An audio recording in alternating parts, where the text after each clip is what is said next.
Donc je vous présente Sophie Berthelier qui est architecte et qui a eu le prix en 2017. Donc je vous laisse vous présenter et nous parler un petit peu de ce que vous faites à la mairie de Saint-Denis. Avec plaisir. Donc bonjour à toutes et tous. Donc, je suis Lauriane Filleul, maire adjointe en charge des solidarités, de la prévention et des droits des femmes. Et je suis ravie d'accueillir aujourd'hui le colloque européen des femmes architectes dans la mairie. Donc déjà bienvenue à la mairie de Saint-Denis. Je pense que vous avez pu voir une petite partie de l'architecture du bâtiment dans la salle du conseil municipal dans laquelle il me semble que vous travaillez aujourd'hui. Et donc on est particulièrement ravis aussi d'accueillir le colloque aujourd'hui car à Saint-Denis on a un vrai enjeu de place des femmes dans l'espace public. Du coup, dans la ville, on a beaucoup notamment de programmes de rénovation urbaine ici. On a encore de nouvelles constructions, enfin la ville est en mutation constante.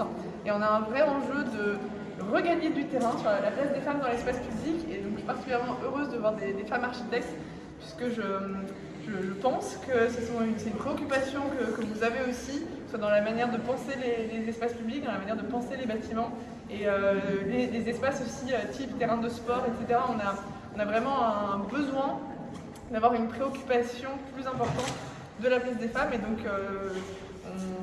on estime que les femmes architectes ont sûrement une petite pensée supplémentaire sur ce sujet. Et d'ailleurs, je suis d'autant plus contente aussi de voir des femmes architectes, du fait que souvent les grands noms d'architecture que l'on cite, etc., sont des hommes, alors que j'ai eu l'occasion de recevoir une classe de l'école d'architecture de la Villette où les femmes étaient en très grande majorité dans la classe. Et donc j'aimerais qu'on connaisse une grande majorité de femmes architectes aussi par la suite dans les réalisations et pas seulement dans le cadre des études. Voilà, donc vraiment bienvenue à la mairie de Saint-Denis. On est ravis de vous accueillir ici et je m'exprime au nom du maire notamment qui a été retenu, et moi-même je suis désolée de mon retard, j'étais à la commémoration de la création du Conseil national de la résistance qui est le 27 mai aussi, d'où mon retard, j'en suis désolée.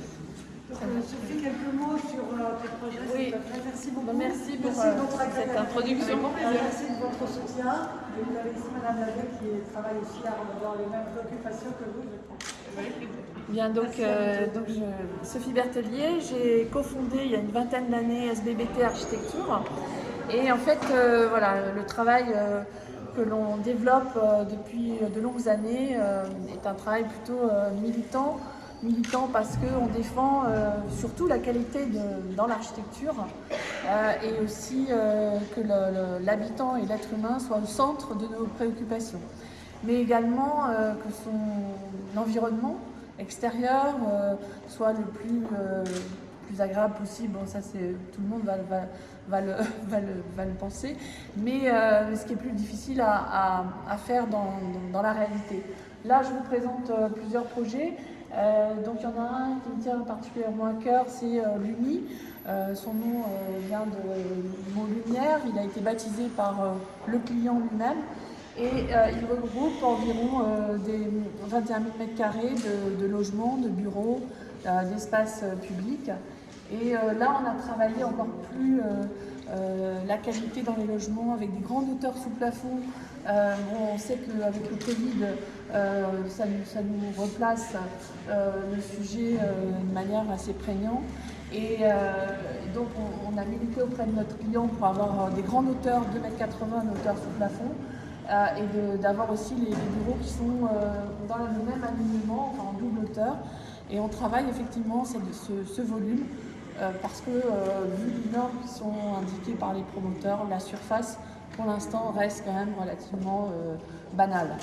On a créé aussi des espaces extérieurs qui, à terme, peuvent être utilisés par les habitants en les fermant comme des pièces complémentaires. On sait aujourd'hui que la vie dure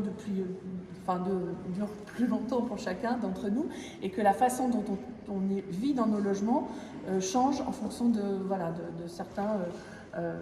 certaines parties de notre vie et qui doit pouvoir s'adapter en fonction de ces éléments. Donc l'habitat qu'on a conçu ici le permet en partie, puisqu'en fait ça suppose un changement de mentalité important de la part des promoteurs et des maîtres d'ouvrage.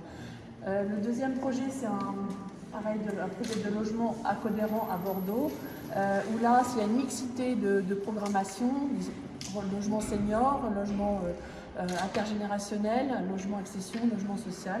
Et de la même manière, on privilégie aussi les grands espaces extérieurs ouverts dans la nature, avec des brise-soleil en métal déployé qui permettent de se protéger de la chaleur et de la lumière.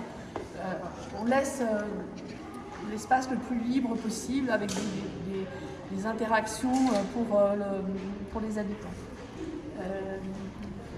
L'autre projet, c'est un projet d'équipement public qu'on a réalisé à Tours, la médiathèque de Tours, Tours Nord, un quartier un peu difficile. Et l'idée, c'était de s'insérer doucement dans le paysage, sans des volumes trop importants pour faire des économies d'énergie.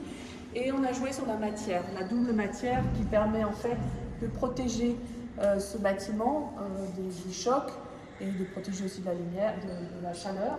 Et donc cette matière, on l'a créée en allant dans les déchetteries, en récupérant des copeaux de bronze. On était déjà dans l'idée d'une sorte d'économie solidaire, d'économie de matière, de récupération. C'est aussi un travail qui me tient à cœur.